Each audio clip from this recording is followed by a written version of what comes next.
Well, it's 5 o'clock somewhere. Oh, Oh, my it is. favorite sound. Exactly. Yes. And Yes, this is Postcards from the Pandemic. We have two very special guests, and Johnny Broker is going to introduce them now. I will. And the reason I'm having a Guinness today is because we have the lads from the Trinity Bar in New Haven on today, one of New Haven's legendary places. So we're getting a phone call already. So these are the boys from the Oh Trinity my Bar. God. This is Shane, Carty, and Eddie Higgins. I'm proud to call these two guys good friends of mine. I hope they do the same. But Oh, they own the definitely. Yeah, Trinity thanks, Bar, buddy. and we'll talk about that a bit. I first met these guys. We always talk about a connection. So I first met these guys. Their friend Ashley Sheridan came over, opened up an Irish pub in New Haven, Anna-Lippy's. It was good for a very long time, and these fellows worked there at some point. Shane is chef, and Eddie has worked in a number of places, and they got together and opened the Trinity Bar, which Bruce, you and I, is one of our favorite haunts these days to stop by. Absolutely love it. And And that, they're the two greatest guys, but they're like the most unlucky dudes because they get the bar open, everybody's just loving it, and then there's a fire. They're oh, closed for a year. They're ready for their first St. Patrick's Day, and the pandemic hits. Oh. they've locust-proofed the place, so they should be okay. So, guys, welcome to the show. Yeah, you guys are That you have done. unbelievable. Yeah. Yeah. We're down, when you but we're think not out. you're definitely not out. We're still talking about reopening, of course. So you guys, I mean, obviously you had a fire and it was just horrific. It's such a great place, such a great bunch of people, and you had to shut down for a bit because of a fire. When this whole thing happened, were you a little more than some of the other pubs in town, maybe, and bars in town? Like, yeah, we've been through this before. We'll figure it out. I mean, did you feel like you had to step up, or was it still just a big shock? Well, I think at the start, well, for me personally, I thought at the start, with all the talk that was going on, it might be 4 weeks. There was a 2 week incubation period from what we heard starting off, and then it might be 2 weeks after that. I didn't think it was going to go this long. But again, as it went longer, we knew it was for the best. New Haven, like I'm down here every day. New Haven's still quiet. It's kind of coming back a bit now, but it's still quiet. And like Yale is gone as well. So we'll have to see what happens. Yeah, it's impressive. Johnny was telling me that you guys didn't jump right away to reopen. You wanted to make sure everything was really set for this. Well, again, we're in it for the long haul, Bruce, and the last thing you need is you slip up in a rush to get open and something happens and it comes back to bite you in the long run. So people weren't ready, so we just got to bide our time, and when people are ready. Listen, Johnny and I are ready now, so let's get going here. We're thirsty. As well as downtown, like we're part of a community down here with a lot of other businesses, and we've a lot of local customers. And our staff too, some of them were, didn't feel right about coming back so soon. A lot of them were worried because, you're dealing with customers, you don't know where they are. So we thought it'd be best just to, let it settle and see what happens. It's funny. We had Claire Glynn on the Postcards, and she's one of our favorite people. And I didn't realize this. This was in a conversation afterwards, but she was saying how she was in the bar when the fire started, and really how traumatic that was, and how much we're all looking forward to just seeing you guys again and getting the good times rolling once again. Claire actually tried to break in the door and go upstairs when the fire was happening to try and get the guy out. Seriously. That's what she said. Yeah. That was a bit dramatic, but yeah. And sure, Matt Feiner was here too. He got blown across the street, and he's still suffering from concussion and stuff from that fire. That was, what was that, 3 years ago now? 2 years? I can't remember. Yeah. 2000. Fires and pandemics all rolled into one now, Well, let's talk about the pandemic. We're into a better time. Let's move right into the pandemic now. Yeah. So how's all the staff handling everything? Everybody healthy and pretty good? Yeah, everybody's fine. I've talked to everybody individually now the last 2 weeks about when we're going to start rolling next Friday, and see how it goes. Just take it, see what happens. Yeah, you guys have got really nice outdoor space, right? Right. So that's got to help.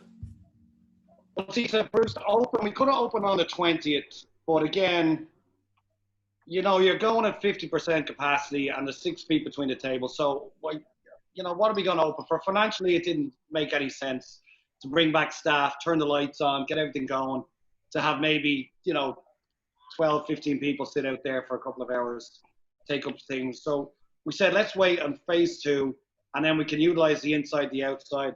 Plus, we're building a sales shade out there next week to try and utilize as much patio, even if it rains or not, we can still have people out there.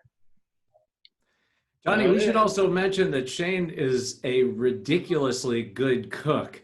And yeah. So Shane, what are you looking forward to, you know, when you fire up the grill and everything? Or have you been doing any takeout? No, we didn't do any takeout either. We just said, look, we'll see how it rolls, see where the cards lay, and then we'll go from there. What we really wanted to do was make sure we could utilize inside and outside more than anything, and wait for people to get a bit more confidence to head out into the world and see what happens. Mm-hmm. Bar life, as we know it, is going to be completely different. Yeah, we're going to have. No? I mean, what do you?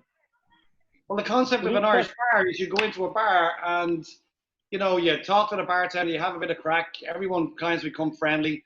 Now you got to sit 6 feet apart. You can't, I don't have to wear a mask. I curse you, pandemic! I curse you! Toilet at one time. So, Johnny, you had mentioned earlier Anna Liffey's. So imagine going back to the days of Anna Liffey's, when and she in its heyday. Yeah. You know, and that place is jam packed. Yeah, the place is going to combust. But that is interesting, and that was what Claire was saying. It's the essence of an Irish pub, which is togetherness and people and friends, and that's where this pandemic has just thrown such a wrench into that whole thing, you know. And so we're counting on you to bring us out of it. You've got to figure this out. Thanks, Bruce. No pressure, right? We're trying, believe me. But like I know what the vaccine is, Jameson's. There you go. But the one good thing about all this is the soccer's coming back, football's coming back. I think baseball is coming back July 4th weekend. So we have TVs. We'll have TVs outside. We'll be able to use the big screens inside.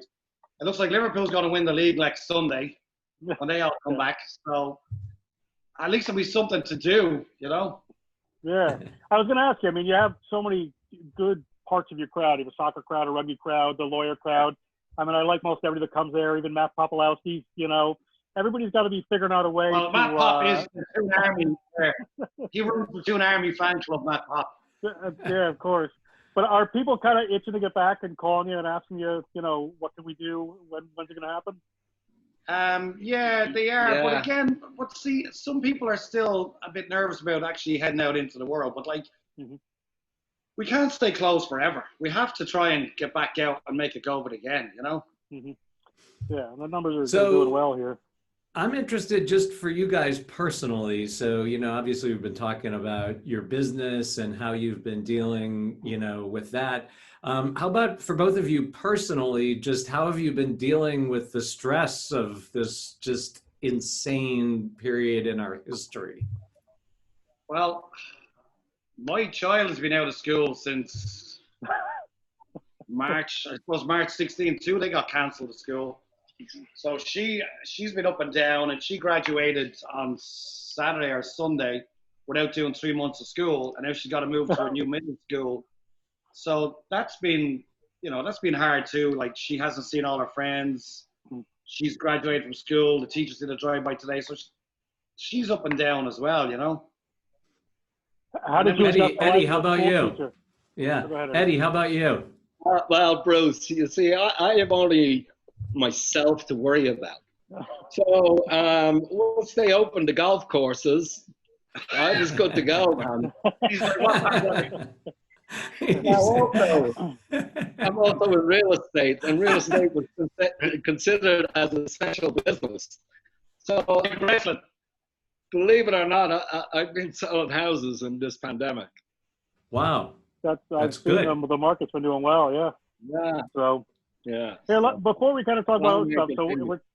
if we're talking about, kind of reopening here, so I've just been to two places where I sat outside since the 20th, and I just noticed that like the customers are like hyper aware of like how clean the staff is being.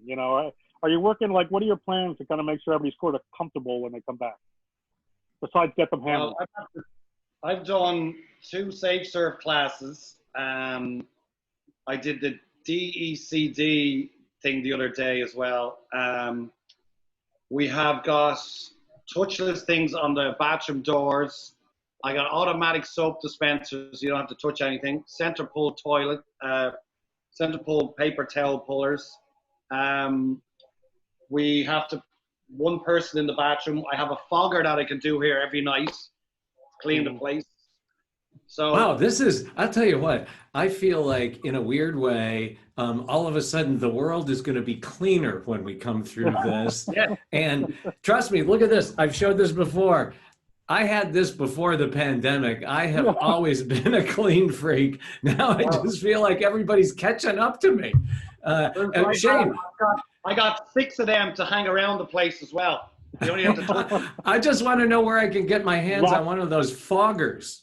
And